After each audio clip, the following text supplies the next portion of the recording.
리동. 오전에 주문하고 오후에 읽자. 예스24 총알 배송. 대한민국 1등 인터넷 사전 예스24. 영화 예매도 예스하세요.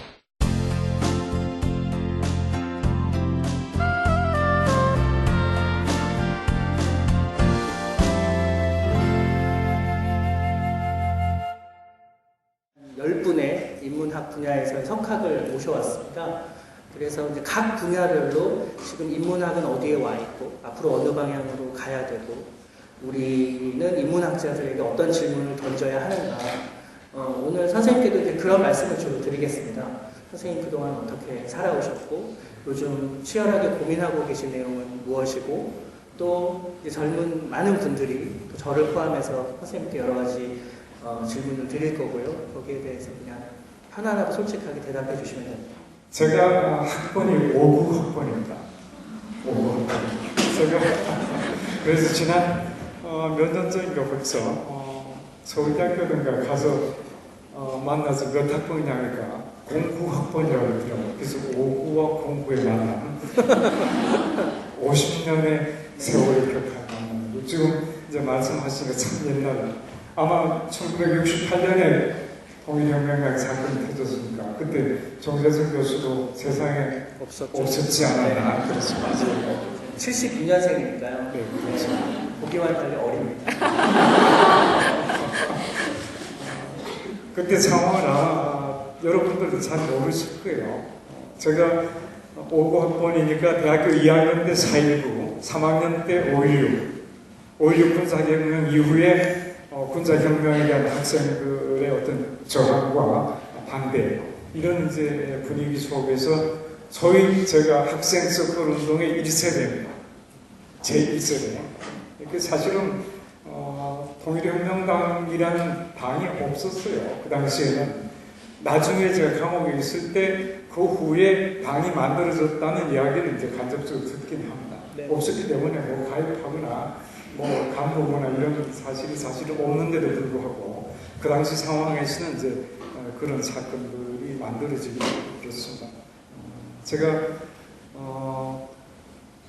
4.19, 5.16을 겪고 학생운동의 제1세대라 그랬는데 그 연장선상에서 이제 감옥 들어가게 제가 되고 특히 무기징역까지 받을 줄은 전혀 몰랐죠. 당시에 받았던 재판이 군사재판이에요.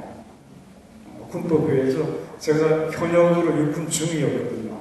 그래서 군법회에서 재판하고 또 그 당시 68년도가 잘 모르실 테지만 김신조 1.1 사태가 일어나기도 하고 그 다음 푸에블로가 원산 압박에서 납포돼서 북한에 올려드리기도 하고 예비군 창당하고 또 개헌해서 이제 삼천 이런 거 만드는 굉장히 복잡한 또 서울대학교 중심으로는 한일회담, 내국적 한일회담 독도 문제도 사실 그때 거론했었어요. 이런 것들이 이제 한일회담도 반대투쟁이 일어나고 그래서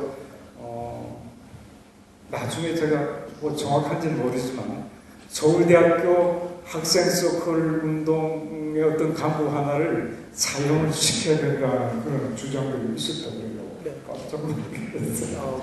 그러셨겠네요.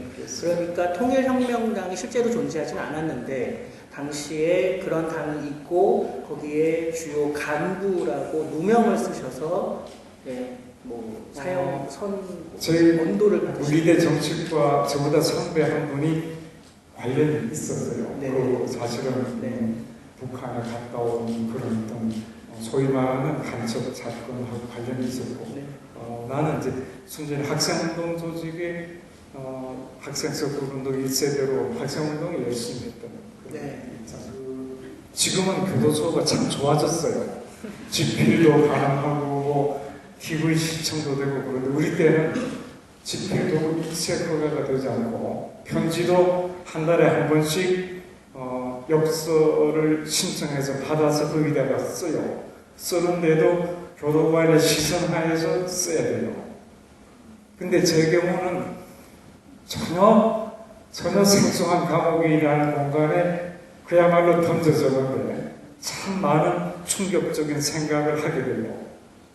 이 생각들을 어딘가 좀 적었으면, 적지 않고 두면 그냥 다 잊어버릴 것 같아요.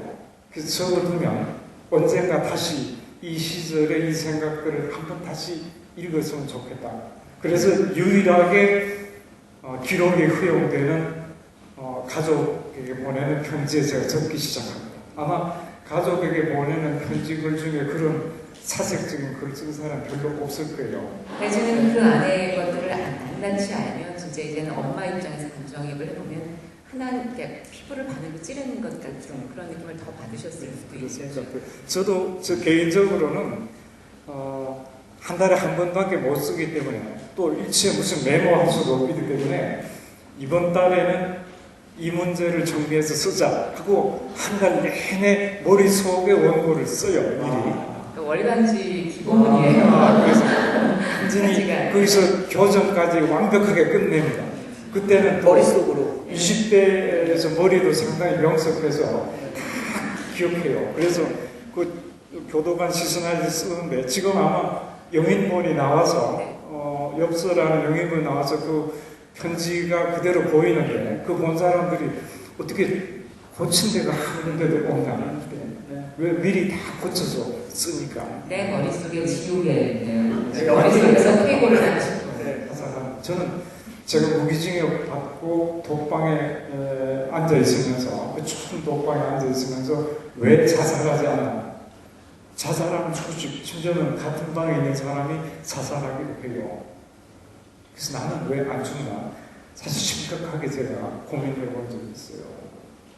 그래서 오늘 뭐 아까 초두에 굉장히 힘든 상황에 있는 우리 사회의 청년들이 참 많지만 내가 자살하지 않는 이유는 두 가지더라고요. 한 가지는 햇볕 때문에 안 죽었어요. 그때 있었던 방이 그 향이 북향, 북서향인가 그러는데 하루에 햇볕이 한 2시간쯤 들어와요. 그리고 그것도 가장 햇볕이 클 때가 신문지 펼쳤을 때 정도의 크기로 가장 크다가 조금 있으면 이렇게 비뚤어지면서 벽을 타고 나가는. 근데 그 가장 컸을 때 그 햇볕을 무릎에 탁 올려놓고 앉아있을 때 참 행복했어요. 그래서 매일 햇볕 기다리기 위해서 안 죽었거든요. 그게 이제 첫 번째고. 그러니까 살아있다는 것 자체가 비록 20년의 감옥이 그 상속이 있다고 하더라도 결코 손해는 아니다. 태어나지 않는 것과 비교해본다는 그런 생각이 이제 있고요. 그 다음에는 관계라고 말씀하시는데 많지는 않지만 내가 자살하는 굉장히 슬퍼할 사람들이 있었어요. 뭐 부모, 형제, 친구들을 포함해서. 그래서 자기의 존재라는 것이 배타적인 그런 존재성이 아니다. 그런 생각을 해요. 여러분들도 아시지만 그 생텍쥐페리의 어린 왕자 보면 그 리비아 사막에서 어느 비행사가 불시착하잖아요. 그래서 이제 도저히 살아날 가망이 없으니까 모래톱을 파서 자기 시체가 들어갈 그 이제 무덤을 준비하면서 내가 조난 당해서 죽는구나. 이런 장면에서 독자들한테 질문을 던져요. 너만 조난자인가? 그때는 아마 라디오였던 것 같아요. 애타게 너의 소식을 기다리는 라디오 앞에서 기다리는 가족들은 조난자가 아닌가? 라는 질문을 독자한테 생텍쥐가 던지잖아요. 그러니까 자기만 조난자가 아닌 거죠. 그러니까 꼭 어떤 적극적인 의지를 가지고 살지까지는 못할지라도 어떤 사람에게 큰 슬픔을 주지 않기 위해서라도 우리는 살아내야 할 이유가 있고. 저는 사실 감옥에서 책도 물론 읽기도 하고 다른 경험도 있지만 가장 깨달음에 도움이 된 게 있다면 사람들에 대한 이해입니다. 아주 농밀한 인간적 관계에서 깨닫게 되는 그런 인간관계 그런 걸 깨닫게 되죠. 제 친구 후배 중에 한 사람이 결혼 6개월 만에 감옥에 들어왔어요. 10년 후배뻘이죠. 다른 학교 후배는 아니고. 그 친구 같은 철을 바깥에 두고 이제 감옥 생활을 하고 있는데 어느 날 나한테 그러더라고요. 이번 달에는 자기 처가 몹시 아파서 접견을 못 온대요.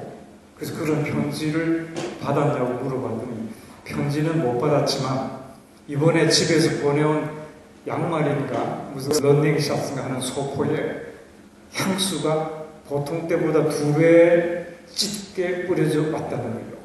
아마 젊은 부부니까 뭔가 소포를 보낼 때 그 아내가 쓰던 향수를 한 방울씩 떨어뜨려서 보냈었나 봐요. 이번에는 그게 2배 진하게 뿌려졌다는 거예요. 그게 왜 그럽니까? 아파서 접견 가지 못하는 안타까움을 향수의 양의 증가로 표현하고 있다는 거예요. 그러기도 할까? 그러니까 이번 달에 못 올 것까지 뿌린다는 거죠. 네, 그렇게. 난 총각이어서 그러기도 하겠다는 생각을 했는데 나중에 접견 왔더라고요. 아프지도 않고. 아니, 잠깐, 이건 너무 그런 허무한 반전인데. 왜냐하면 그 친구의 아픔이라는 게 어디서 오냐 그러면 여러분들도 아마 그런 경험이 있을 거예요. 나도 이제 나보고 감옥살이 가장 큰 고통이 뭐냐는 질문을 하기도 해요. 근데 생각해보면 자기 개인이 짊어지게 되는, 부딪히게 되는 물리적인 고통은 그건 차라리 부딪히면 다 견뎌요. 문제는 뭐냐면 방금 그 친구처럼 자기 때문에 아파하는 사람의 고통이 그게 자기 아픔으로 건너와요. 이건 어떻게 자기가 짐질거나 어떻게 할 수가 없어요. 그래서 기쁨과 슬픔의 근원은 관계로부터 오는 것이다. 그래서 깨달음도 저도 마찬가지로 그런 농밀한 인간적 관계에서 깨닫는 것이 진정한 깨달음이 아닐까. 책 보고 깨닫는다는 것은 사실은 너무 관념적이어서 자기 인간적인 이 머리에서 그냥 시종하고 끝나는 게 아닐까. 적어도 그게 자기 가슴까지 내려오려면 인간적인 만남을 통한 어떤 그런 부대낌이 있어야 되지 않겠나 생각을 하죠. 제가 처음에 제가 붓글씨를 잘 쓴다는 거 잘 모르시는지 모르겠는데 제가 출소하고 사회 단체들이 기금 마련전 한다고 무슨 찬조 작품 내라 그래서 처음에 낸 작품이 여럿이 함께라는 작품이 있어요. 한글로 여럿이 함께를 붙여서 썼어요. 그랬더니 궁체하고도 다르고 무슨 훈민정음 판본차하고도 다르고 이렇게 엉겨 붙어서 이렇게 여럿이 함께를 붙여서 쓰니까 그런 느낌도 나고 그게 참 좋다 뭐 이랬는데 후배 교수가 한 사람이 와서 나한테 뭐라고 지적하냐 그러면 그 여럿이 함께 참 좋은데 그건 방법론만 이야기하고 목표 지향성이 없습니다. 여럿이 함께는 방법이지 어디로 가자는 거냐 그래요. 그 말도 맞잖아요. 그래서 그 후로 제가 여럿이 함께서 아래다가 이렇게 씁니다. 부서로 작은 글씨로 여럿이 함께 가면 길은 뒤에 생겨난다. 그렇게 씁니다. 지금까지 우리는 어디로 갈 건가? 뭐 그게 계몽 철학이든 또는 신학적인 어떤 뭐 질서든 어쨌든 누군가가 지시해야 돼요. 여럿이 함께 여럿이 외에 바깥에 누군가가 이런 잘못되어 있는 구조를 갖고 있거든요. 여럿이 함께 그 사람들이 결정해야지 가는 거예요. 여럿이 함께가 뭔가 자기들끼리 시행착오를 하면서 가면 그게 길이 만들어지는 거죠. 그래서 우리 시대에 필요한 것은 바로 그런 건축적 의지, 선험적으로 갖고 있는 그런 건축적 의지, 이상주의적인 목표 이런 걸 디컨스트 그걸 허물하는 것이 필요하다.